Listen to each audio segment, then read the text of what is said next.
हरे कृष्णा। सर्वप्रथम दीक्षा गुरु पाद पद्म नित्य प्रविष्टो विष्णु पादष्टोत्रषद श्री श्रीमद शील भक्ति वेदांत शील नारायण गोसाई महाराज जी के चरणों में। तत्पश्चात नित्य प्रविष्टो विष्णु पादष्टोत्रषद श्री श्रीमद शील भक्ति वेदांत शील स्वामी महाराज जी के चरणों में अनंत कोटि दंडवत प्रणाम ज्ञापन करते हुए उनसे हेतु कृपा की वांछा करता हूँ। आप सब भक्तों को मेरा प्रणाम स्वीकार हो। हरे कृष्णा। तो हम लोग चैतन्य चरितामृत सनातन शिक्षा श्रवण कर रहे हैं। 9th क्लास है।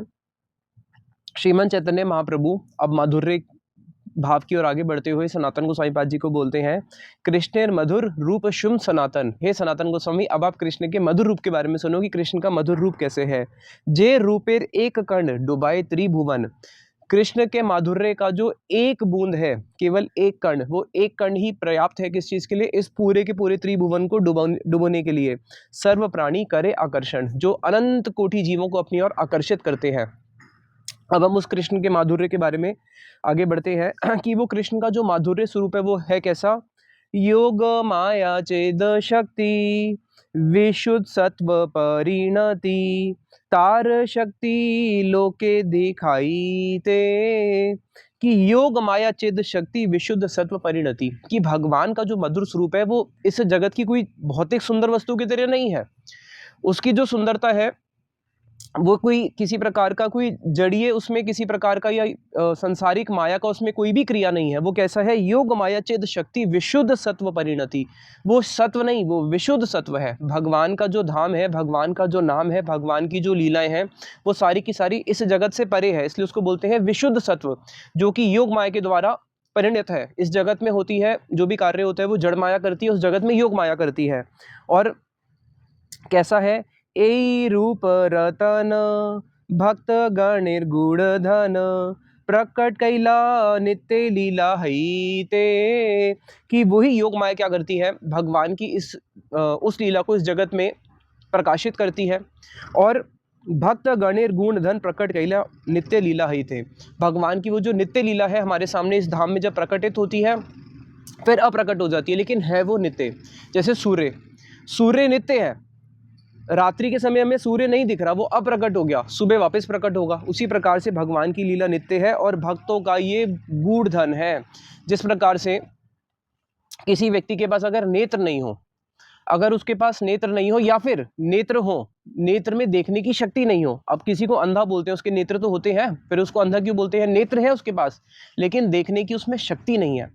उसी प्रकार से जब तक योग माया की कृपा नहीं होती तब तक हम भगवान की लीलाओं को नहीं देख सकते हैं। आज भी उस वृंदावन में भगवान की लीला हो रही है, लेकिन कौन देख सकता है? जिसके ऊपर योग माया का, जिसको योग माया की कृपा मिल चुकी है, वो ही कृष्ण गुण लीलाओं के दर्शन कर सकते हैं। बिना योग माया की कृपा के कृष्ण गुण लीलाओं के दर्शन नहीं होते हैं। अब आगे कृष्ण का रूप कैसा है? कृष्ण रूप देखी आपनार कृष्ण हैला चमत्कार अस्वादिते मने उठे काम। कृष्ण का ऐसा स्वरूप है जिसको देखने के बाद, कृष्ण अभी छोटे से बालक हैं, अब जैसे ही उन्होंने प्रतिबिंब में अपने आप को देखा तो देखने के साथ साथ कृष्ण भी आश्चर्यचकित हो जाते हैं और चमत्कृत हो जाते हैं। इतना सुंदर बालक, उनके हाथ में नवनीत है।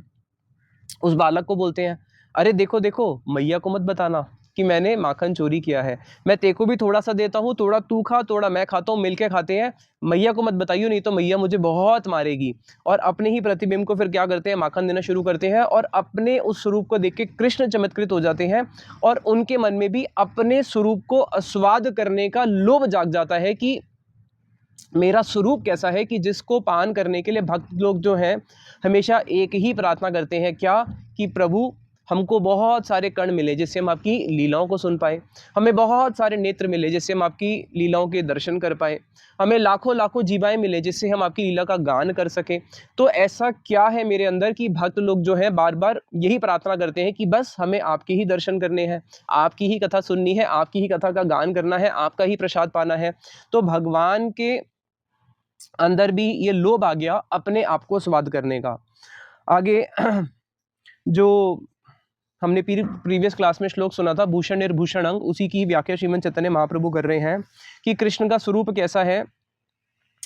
भूषणेर भूषण अंग ताहे ललित त्रिभंग ताहर ऊपर भ्रुदनु नर्तन। कि कृष्ण का रूप कैसा है, भूषणेर भूषणं। इस जगत में कोई भी व्यक्ति अपने आप को सुंदर दिखाने के लिए अलंकारों को धारण करता है।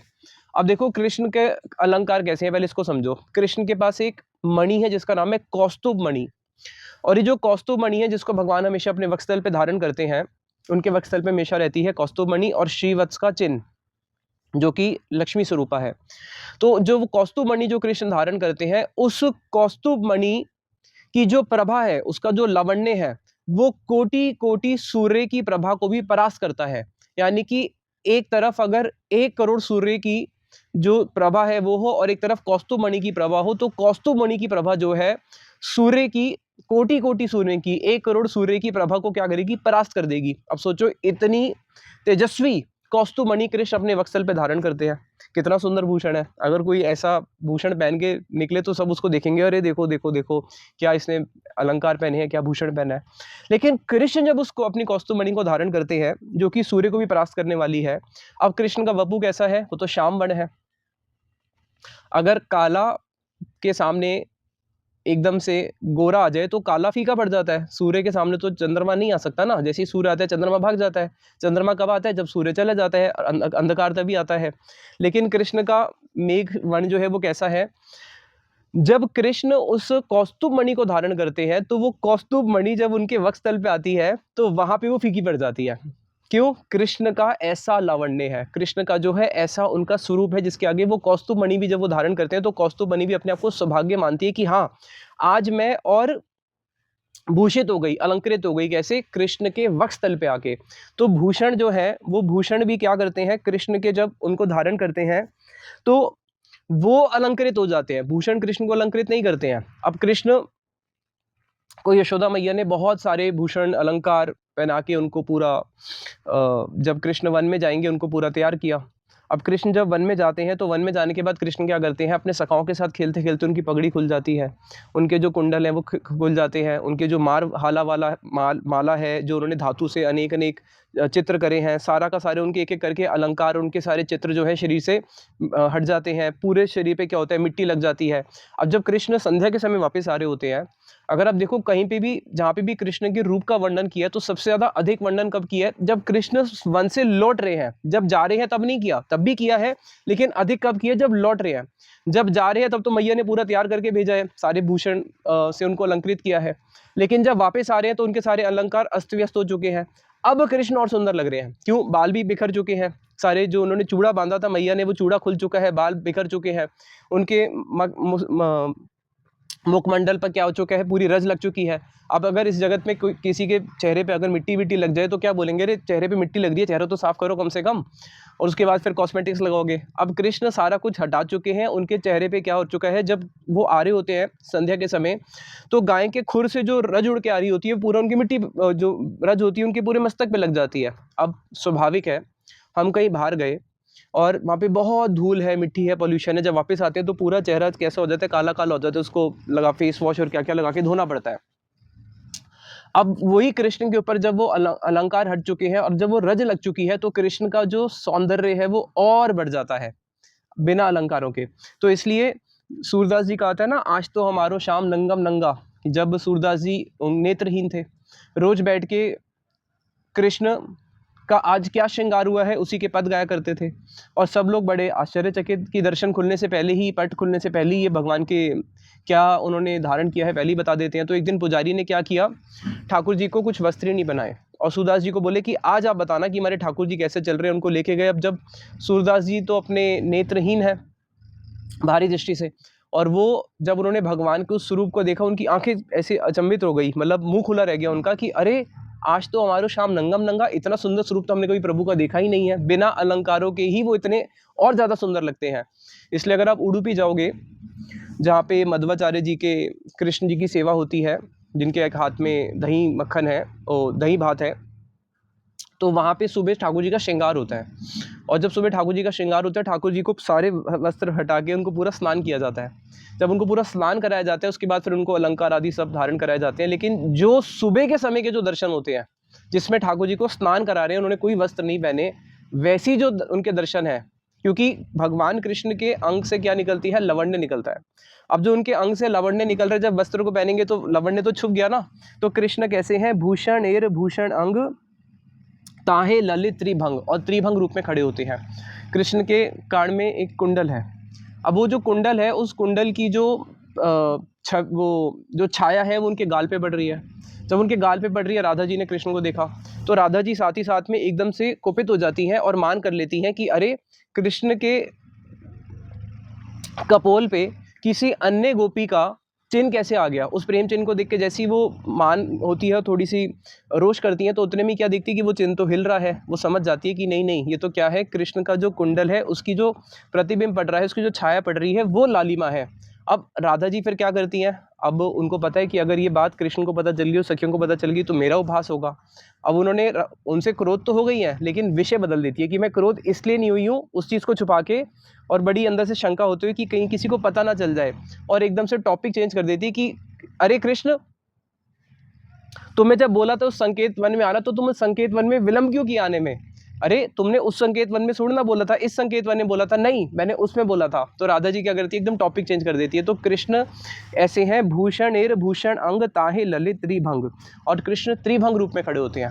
अब भगवान के जितने भी रूप हैं, कहीं पे भी त्रिभंग का अर्थ क्या है, कृष्ण जो है नटवर है। कृष्ण रास के रास करते हैं, तो त्रिभंग खड़े रूप में होके वो क्या कर रहे हैं, नृत्य कर रहे हैं। कोई भी व्यक्ति अगर डांस करेगा तो वो सीधा नहीं खड़ा होगा, वो कैसा होगा, त्रिभंग रूप में होगा, या फिर टेढ़ा मेढ़ा होगा, बट सीधे खड़े होकर डांस होता नहीं है। अब कृष्ण जो है त्रिभंग रूप में क्यों खड़े हैं, कृष्ण नृत्य करते हैं। क्या कभी इस जगत में ऐसा देखा है कि कोई व्यक्ति नृत्य कर रहा है लेकिन गान ही नहीं, और गान के बिना कर रहा है, बिना गान के तो कोई नृत्य करता नहीं है। जब गाना बजता है, गान के अनुरूप ही नृत्य होता है। अगर हाई बीट्स चल रही हैं तो नृत्य कैसा होगा, हाई बीट्स वाला नृत्य होगा। अगर लो बीट्स चल रही है तो लो बीट्स वाला नृत्य होगा। तो उसी प्रकार से कृष्ण जब नृत्य करते हैं तो गान क्या है बताया, गोपियों का जो प्रेम है, गोपियों के प्रेम की जो वेव्स हैं, देखा ना जब म्यूजिक चलता है उसमें वेव्स आ रही होती हैं, तो गोपियों के प्रेम का जो वेव्स है उसके अनुसार ही कृष्ण नृत्य करते हैं। और कृष्ण जो सबसे ऊंचा उनका नृत्य होता है रास, वो कब होता है, राधा जी के साथ। क्यों, क्योंकि राधा जी का प्रेम सबसे ऊंचा है, इसलिए वो है ताहे ललित त्रिभंग ताहार ऊपर भ्रू धनु नर्तन। ताहे ऊपर भ्रू धनु नर्तन, भ्रू धनु नर्तन का अर्थ क्या है, जो कृष्ण की भ्रू धनु है वो क्या करती है, जब कृष्ण नृत्य करते हैं, तो जब कृष्ण नृत्य करते हैं उस समय उनके चरणों में जो नुपुर है वो भी नृत्य करता है, उस समय उनकी जो धोती है वो भी नृत्य करती है, कृष्ण का जो पीताम्बर है वो भी नृत्य करता है, कृष्ण की बंसी भी नृत्य करती है, और बंसी के ऊपर ये जो उंगलियां हैं वो भी सब नृत्य करती है। कृष्ण के जो कुंडल है वो भी नृत्य करना शुरू करते हैं। कृष्ण अपने गले में बड़ी ही सुंदर गुंजा माला पहनते हैं, वो गुंजा माला भी नृत्य करती है। कृष्ण के चरणों में जो नखमणि है वो भी नृत्य करती है। कृष्ण के जो केश है वो भी नृत्य करना शुरू करते हैं। कृष्ण का मयूर पंख है वो भी नृत्य करता है। कृष्ण के उस नृत्य को देख के जितने भी मयूर है वो भी नृत्य करते हैं। यमुना जी भी नृत्य करती है। गिरिराज जी वो तो स्थिर है, स्थावर है, वो भी क्या करते हैं, वो भी नृत्य करना शुरू कर देते हैं। और कृष्ण के इस नृत्य को जितने लोग देखते हैं वो तो करते ही हैं, जो उसको सुनते हैं उनका भी मन क्या करता है, उनका भी हृदय नृत्य करना शुरू कर देता है।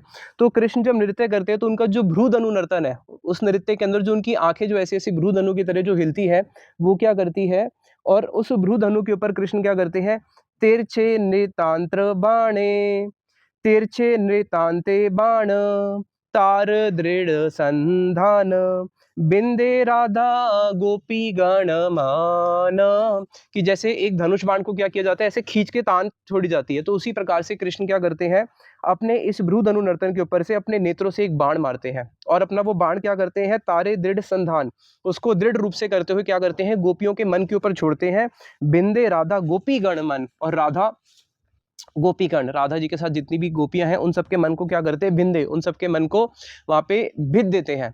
तो ये कृष्ण का है त्रिभंग नृत्य, जिस नृत्य के अंदर वो क्या करते हैं, अपने नेत्र बाण से गोपियों को क्या करते हैं, गोपियों को परास्त करते हैं। कैसे, मानो गोपियां जो है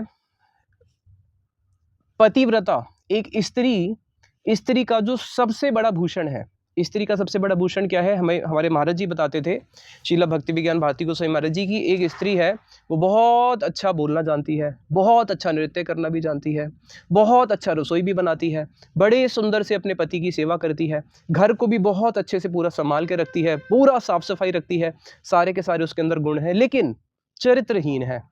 लेकिन दूसरी तरफ एक और स्त्री है, घर की सफाई अच्छे से नहीं करती, पति से प्रेम से बात नहीं करती, सास ससुर की सेवा के अंदर भी क्या करती है, थोड़ी कामचोरी कर जाती है, बच्चों की परवरिश भी उसके जो है, बच्चों की परवरिश के अंदर भी कभी कभी आलस से कर जाती है, आलस से भरी हुई है, इतनी स्फूर्ति उसके अंदर है नहीं, और घर के काम भी अच्छा करना उसको आता नहीं है, देखने में भी इतनी सुंदर है नहीं, सौभाग्य भी उसका इतना अच्छा है नहीं, धन भी उसके पास इतना है नहीं, लेकिन उसके पास एक गुण है, क्या? कि वो पतिव्रता स्त्री है। ये ऐसी, इसके ऑपोजिट जो कि असती है, ऐसी लाखों कोटि स्त्रियों से भी ये हमेशा ऊपर रहेगी। क्यों? क्योंकि ये पतिव्रता है। तो स्त्री का जो सबसे बड़ा भूषण है वो क्या है? उसका पतिव्रता धर्म।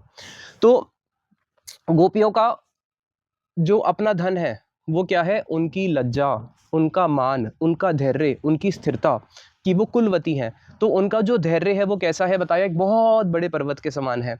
और गोपियां तो ऐसी पतिव्रता है कि जिनकी चरणों की रज को प्राप्त करने के लक्ष्मी भी वांछा करती है। लक्ष्मी का अर्थ क्या होता है? लक्ष्मी का अर्थ होता है, जो संस्कृत अर्थ होता है, जो हमेशा विवाह के सूत्र में बंधी रहे, उसको बोलते हैं लक्ष्मी। और वो लक्ष्मी भी प्रार्थना करती है क्या? कि इन गोपियों की अनुगत्य में मैं भी कृष्ण का भजन कर पाऊं। तो जिनका अनुगत्य स्वीकार करने के लिए लक्ष्मी जी भी ललायत हैं, तो सोचो उनका पतिव्रता धर्म कैसा होगा। तो वही गोपियां जो है अपनी लाज, अपना जो उनका पर्वत रूपी जो उनका लाज है, पर्वत रूपी जो उनका स्थिरता है, जो उनका धैर्य है, कृष्ण क्या करते हैं? कृष्ण का जो माधुर्य है, कृष्ण का माधुर्य एक ऐसी वेव्स के समान है, समुद्र की ऐसी एक तरंग के समान है, कि ये तरंग क्या करता है? उस पर्वत को भी डुबो देता है। यानी कि पर्वत को डुबो क्या देता है? या फिर मानो एक ऐसे वज्र के समान है जो पर्वत को भी क्या करता है? इसे इंद्र ने क्या किया था? अपने वज्र से जितने भी पर्वत है उन सबके पर काट दिए थे। तो कृष्ण का जो माधुर्य है वो ऐसा है, जो गोपियों की लज्जा, गोपियों का धैर्य, गोपियों की स्थिरता, उन सबको क्या कर देता है? उन सबको स्मैश कर देता है। अब आगे, पतिव्रता शिरोमणि जारे कहे देववाणी, आकर्ष ऐसे ही लक्ष्मी गण। पतिव्रता शिरोमणि, पतिव्रतियों में शिरोमणि कौन है? लक्ष्मी जी। जार कहे देववाणी, सारे देवताओं की वाणी है ये। आकर्षय से ही लक्ष्मी गण, कृष्ण की जो माधुर्य है वो तो ऐसा है कि उस लक्ष्मी को भी हर लेता है, जो पतिव्रता धर्म पे स्थिर है। और उस लक्ष्मी को ही नहीं हर लेता, लक्ष्मी की तो कहना ही क्या, लक्ष्मी कांत आदि अवतारे हरे मन, कि जो लक्ष्मी के कांत है विष्णु, विष्णु के मन को भी हर लेता है। भगवान राम के रूप में आए, जब भगवान राम के रूप में आए तो नरसिंह भगवान को, कुर्म भगवान को, वरा भगवान को राम जी के प्रति इतना आकर्षण नहीं हुआ कि उनके दर्शन करने के लिए ललायत हो जाए। भगवान नरसिंह रूप में आए, अन्य अवतारों को उनकी ओर आकर्षण नहीं हुआ। भगवान के जितने भी अवतार हुए हैं, भगवान ने बड़ा ही सुंदर वामन रूप धारण किया, बिल्कुल छोटे से बालक बने हुए हैं, तब भी किसी भगवान के और अन्य अवतार को उनके प्रति आकर्षण नहीं हुआ। भगवान ने मोहिनी रूप धारण किया, तब भी अन्य अवतार भगवान के मोहिनी रूप को देख के उनको आकर्षण नहीं हुआ।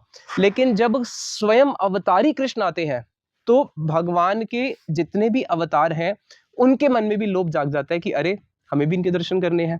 इसलिए बड़ी ही सुंदर लीला आती है कि लक्ष्मी का तो फिर कहना ही क्या, जब लक्ष्मी के पति जो कि विष्णु है, जब वो कृष्ण के प्रति आकर्षित हो रहे हैं उनके दर्शन करने के लिए, तो फिर लक्ष्मी का तो स्वाभाविक ही है। तो इसलिए जब द्वारका में एक ब्राह्मण था, उस ब्राह्मण का जो पुत्र है जन्म लेने के साथ साथ ही स्वाहा मर जाए, ऐसा जब कई बार हो गया, तो वो अर्जुन के पास गया। उसने बोला कि भैया, द्वारका में आके उसने ये बोला कि कृष्ण के राज्य में अगर किसी की अकाल मृत्यु हो रही है तो उसका दोष राजा को जाता है, तो इसका दोष कृष्ण को जाता है। क्यों?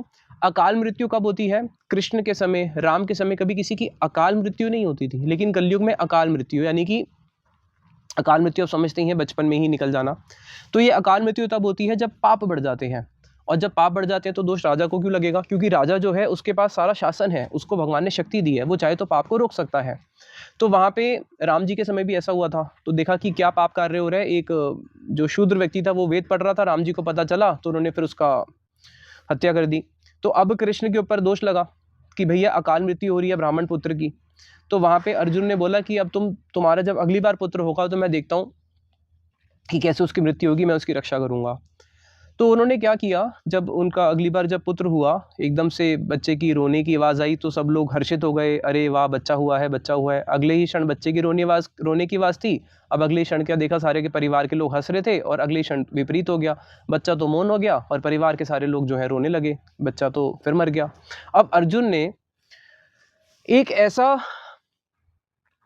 घेरा घेरा था कि जिसके अंदर यमराज भी नहीं आ सकते। अब अर्जुन को भी चक्कर आ गए कि भैया इसकी मृत्यु कैसे हो गई, यहाँ तो यमराज भी नहीं आ सकते मेरे। उन्होंने अपने बाणों से इस प्रकार से ऐसा घेरा घेरा था।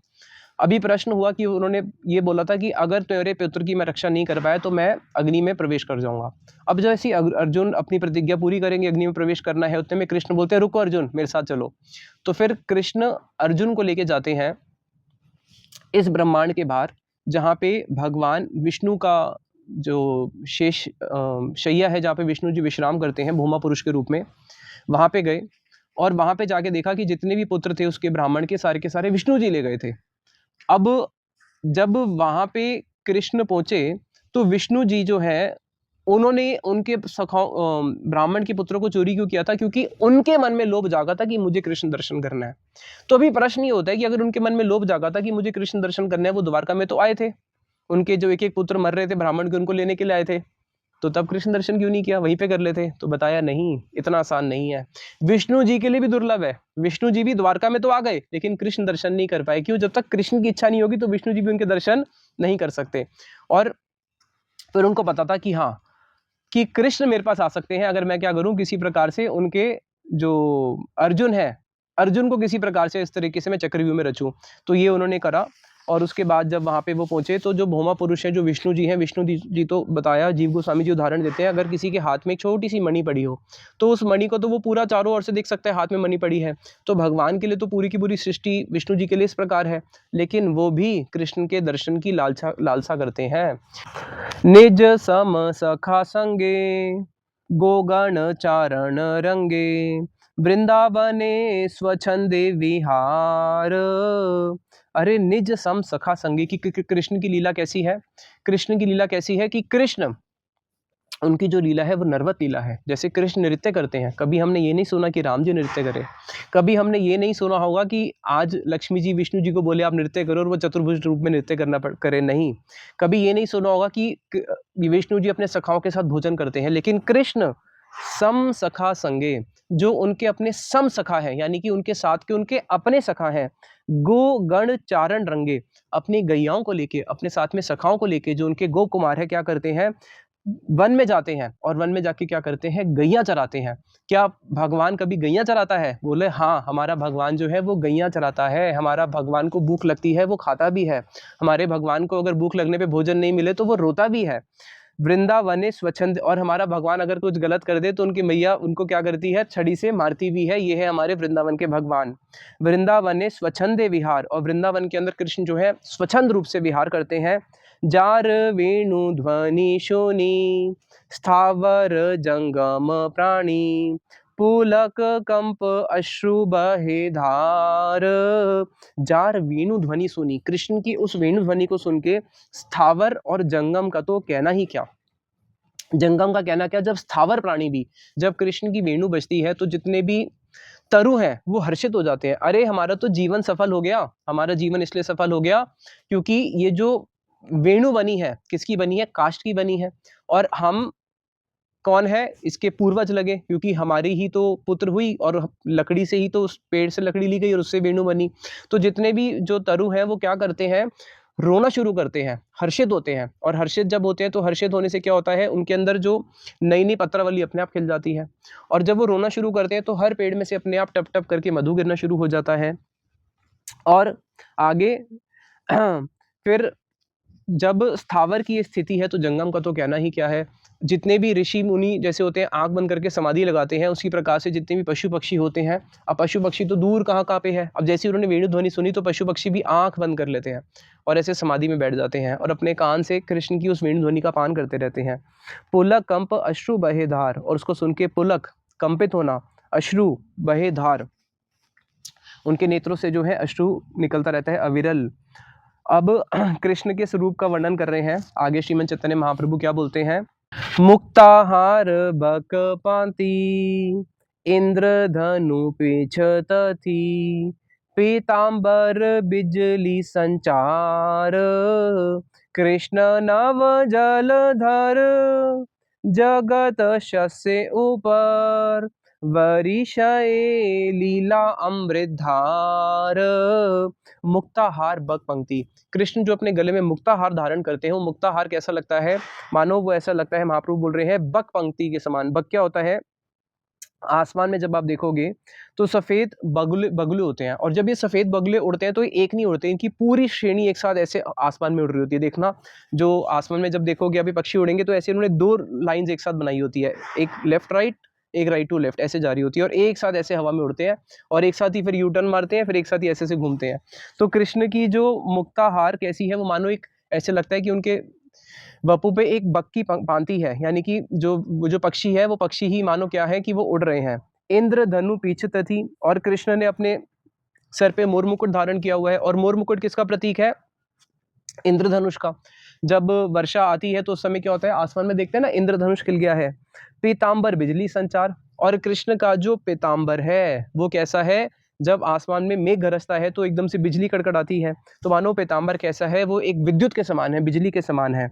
कृष्ण नव जलधर, और कृष्ण कैसे हैं? मेघवर्ण है, नव जलधर, इसलिए गोपियां जब बाहर निकलती हैं, अब जैसे ही वो आसमान में बादल को देखती हैं तो उनको मन में क्या आता है? चाई नवीन मेघ पाने तू या बंधु पड़े मने एला ये केश नाही बांधी। अब जैसे ही वो अपने केश को बांधेगी, गोपियां कोई भी स्त्री के केश को बांधेगी तो सर हल्का सा ऊपर जाएगा। अब जैसे ही सर हल्का सा ऊपर जाता है तो उनकी दृष्टि पड़ती है मेघ के ऊपर। जैसे ही मेघ के ऊपर दृष्टि पड़ती है तो एकदम उनको कृष्ण का स्मरण होता है। अब कृष्ण का स्मरण होता है तो एकदम से वो रोना शुरू कर देती हैं, और अपने केशों खुले खुले रह जाते हैं, बांध ही नहीं पाती है। तो कृष्ण कैसे हैं? नव जलधर, बिल्कुल नव जलधर के समान उनका वपु है। और वर्षे लीला अमृत धार, और वो जगत के ऊपर क्या कर रहे हैं? लीला अमृत की वर्षा कर रहे हैं। अब इसको बड़ा ही सुंदर सुनो, कि जैसे जो समुद्र होता है, हम जब जगन्नाथपुरी में थे, अगर इस चीज को देखा, जब बारिश आने वाली होती है तो क्या होगा? जैसे ही बारिश आएगी, मेघ गरजते हैं, थंडरबोल्ट होता है, बिजलियां कड़कती है। अब जब बारिश आती है तो बारिश के समय क्या होता है? जो समुद्र है वो उच्छलित होना शुरू हो जाता है। उसी प्रकार से कृष्ण के इस मेघ वपु को देख के, और उनकी उस लीला वर्षा को देख के, उनके उस नव जलधर के ऊपर जो उनका इंद्र नील वो है, इंद्रधनुष है, उसको देख के जो गोपियों का जो प्रेम रूपी सागर है, वो क्या होता है? उच्छलित होना शुरू हो जाता है। और दूसरा एक बताया उदाहरण, जैसे जब ये गेहूं होता है, गेहूं की जब खेती होती है तो क्या होता है? जैसे जैसे सूर्य की किरणें आती रहेगी तो गेहूं जो है पकता रहेगा, और जैसे जैसे सूर्य की ताप बढ़ता रहेगा उसी प्रकार से गेहूं जो है वो और एकदम से राइपन होता रहेगा, और उसके बाद वो बिल्कुल देखने में कैसा हो जाएगा? गेहूं बिल्कुल गोल्डन हो जाता है। उसी प्रकार से कृष्ण जो है वो क्या करते हैं? गोपियों के प्रेम को पकाते हैं। कैसे पकाते हैं? अपना वीर्य देके, अपने वीर्य के अंदर वो उस गोपियों के प्रेम को और क्या करते हैं? उनका जो गोपियों का जो प्रेम है उसको पकाना तो नहीं बोल सकते, गोपियों के प्रेम को बढ़ाते हैं। जो प्रेम है वो क्या होता है? वीर्य में और बढ़ता रहता है। आगे भगवत्ता का सार क्या है? अब जैसे माधुर्य में प्रवेश कर रहे हैं, अभी तो आरंभ ही हुआ है, तो श्रीमद चैतन्य महाप्रभु बड़ा ही सुंदर श्लोक बोलते हैं, इसको आप लोग कंठस्थ भी कर सकते हैं। अगर किसी से पूछो भगवान, सबका इशारा कैसे जाएगा? अरे भगवान, अरे भगवान। देखो ऊपर वाला सब देख रहा है, सबका इशारा ऐसे जाता है भगवान। किसी से पूछो भगवान कौन है? अरे भगवान तो वो है जिसने पूरी सृष्टि करी है। भगवान कौन है? अरे भगवान का तो कोई रूप ही नहीं है, वो तो सर्वव्यापी है।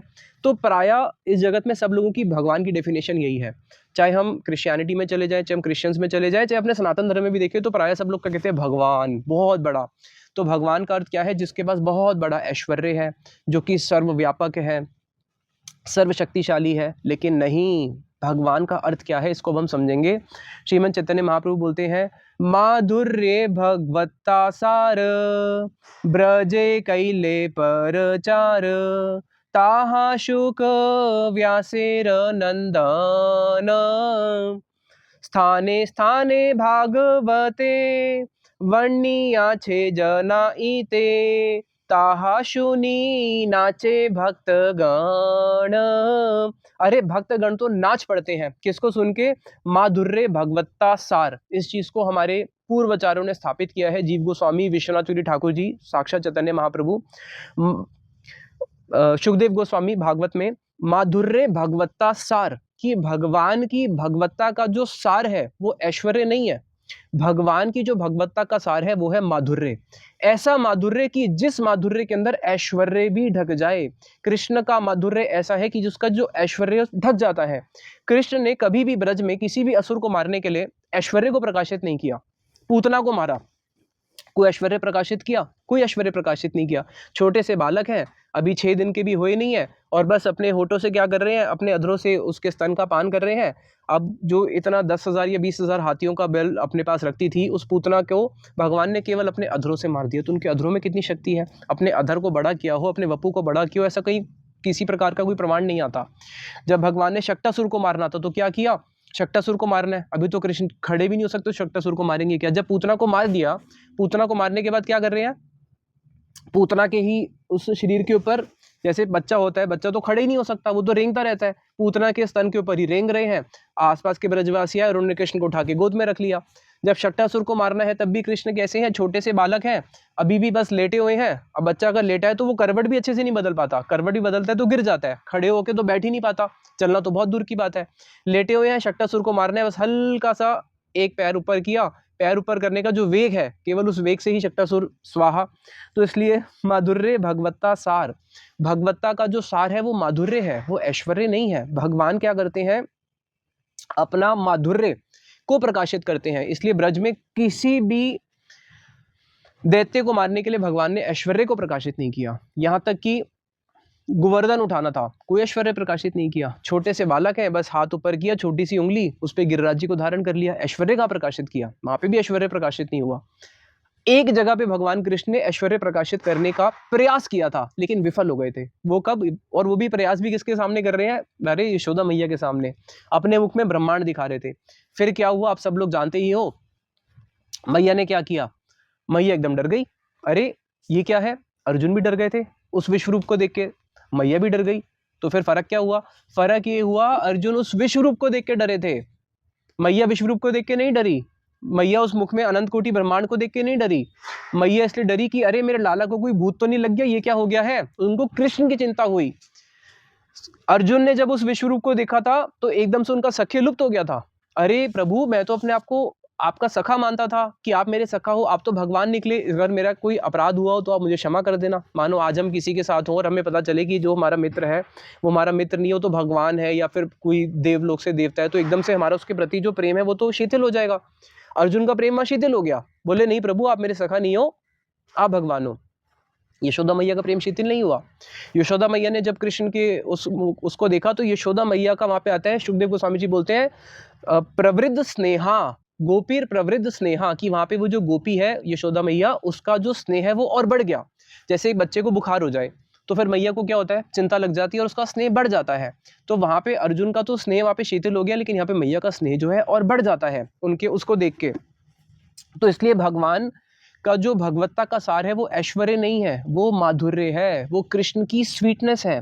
इसलिए जो भगवान के अंदर 6 भाग है, उसको हम आगे जानेंगे। उन सारे 6 भागों का जो मूल, जैसे अवतारी कृष्ण है तो उन 6 भाग का जो मूल अंगी है वो है भगवान का श्री, भगवान का सौंदर्य। भगवान के सौंदर्य से ही उनका ऐश्वर्य निकला है। ऐश्वर्य से सौंदर्य नहीं निकला, सौंदर्य से ऐश्वर्य निकला है। माधुर्य भगवत्ता सार, अभी माधुर्य तो भगवत्ता का सार है, लेकिन इसका प्रचार कहाँ पे हुआ?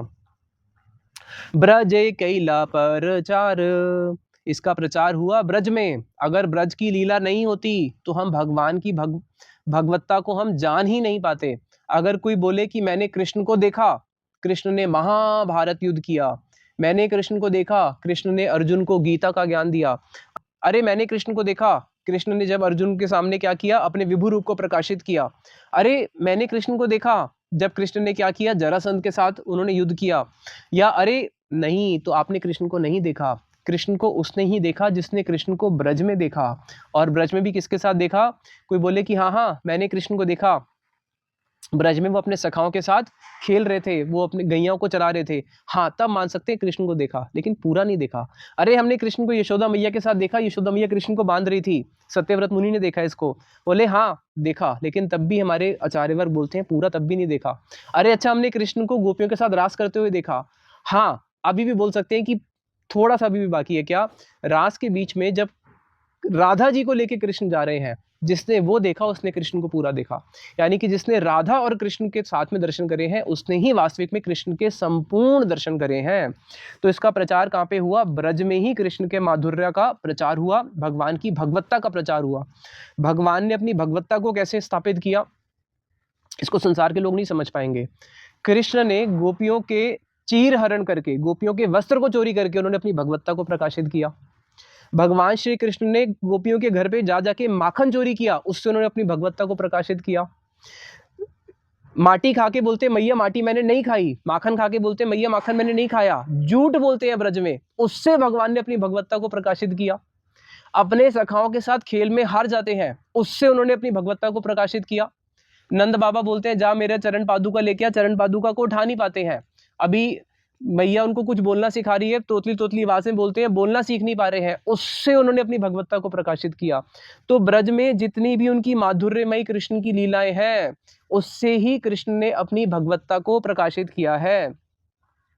हाउ बिलाऊ से डर जाते हैं और रोना शुरू करते हैं, उससे उन्होंने अपनी भगवत्ता को प्रकाशित किया।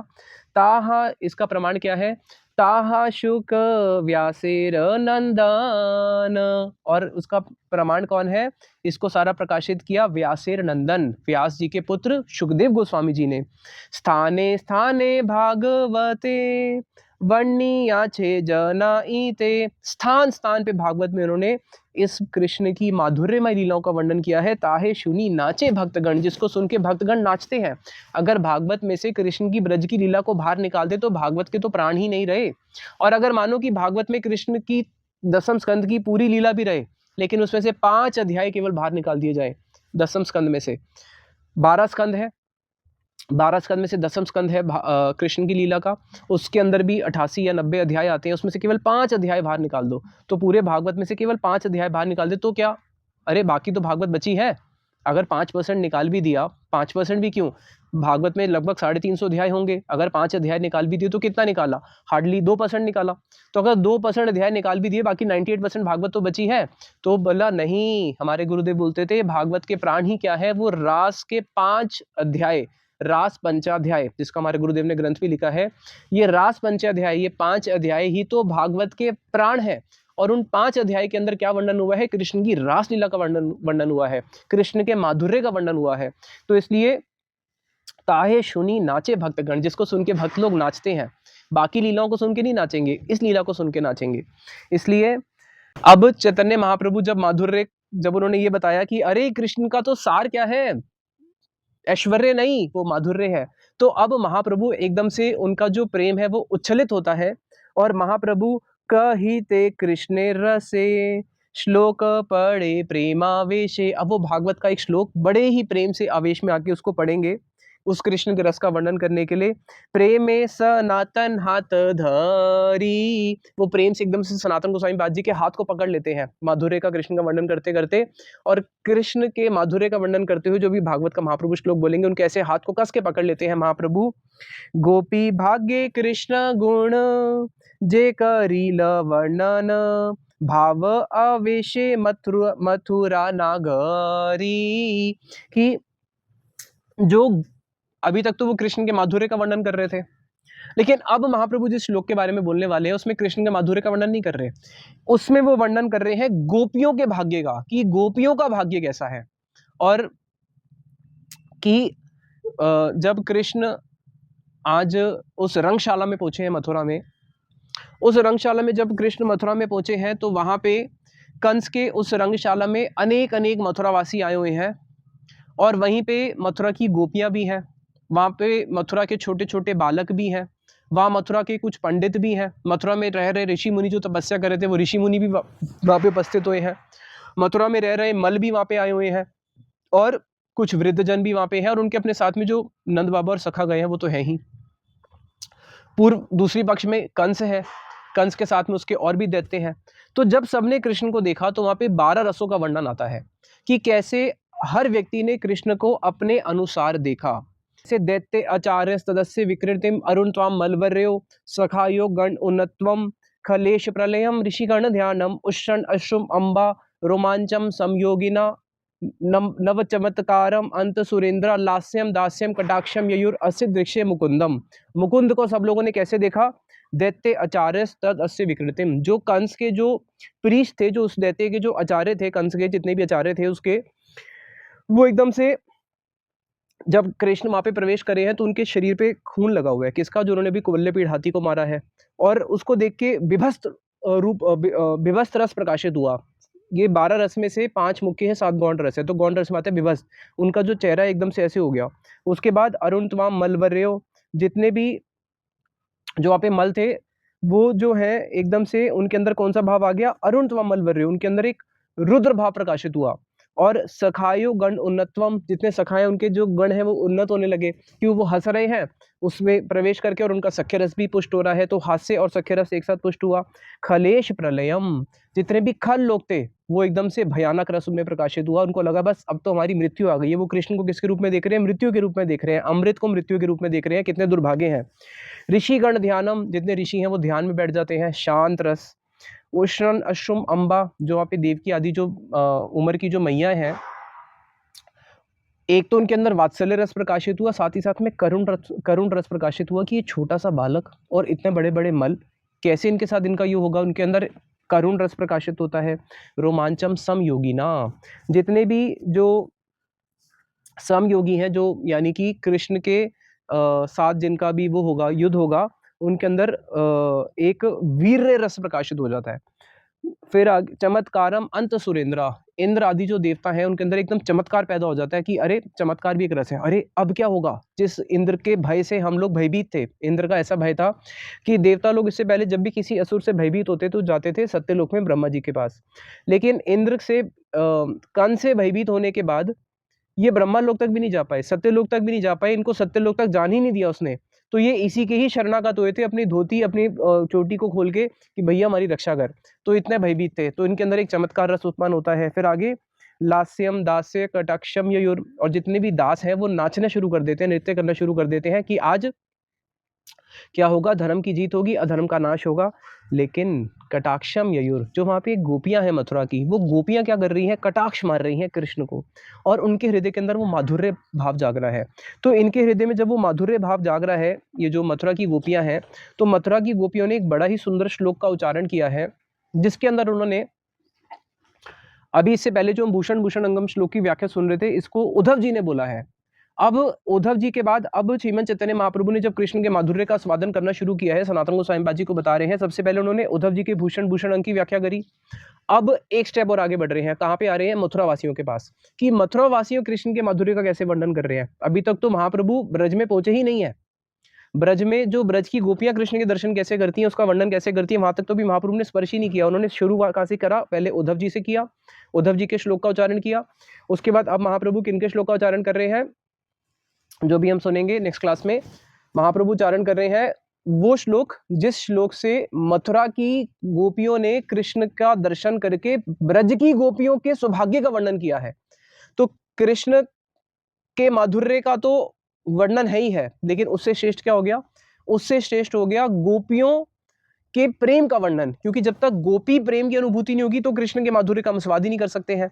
तो इसलिए महाप्रभु ने क्रम दिखाया कि कभी भी हमें क्रम को अतिक्रम नहीं करना है, क्रम के अनुसार ही चलना है। क्रमे क्रमे है भव सिंधु पार, चैतन्य महाप्रभु ने क्या बोला था रघुनाथ दास गोस्वामी जी को, कि क्रमे क्रमे है भव सिंधु पार। ये जो भव सिंधु पार होना है ये क्रम क्रम से होगा, एकदम से अतिक्रम करके नहीं होगा। कोई सोचे मैं सीधा रासपंचध्याय पढ़ के रास में प्रवेश कर जाऊंगा, नहीं, पहले प्रहलाद महाराज जी की शिक्षाओं को जानना पड़ेगा। तो आगे महाप्रभु भाववेश में आके जो मथुरा की नागरियों ने जो श्लोक बोला था उसका उच्चारण करते हैं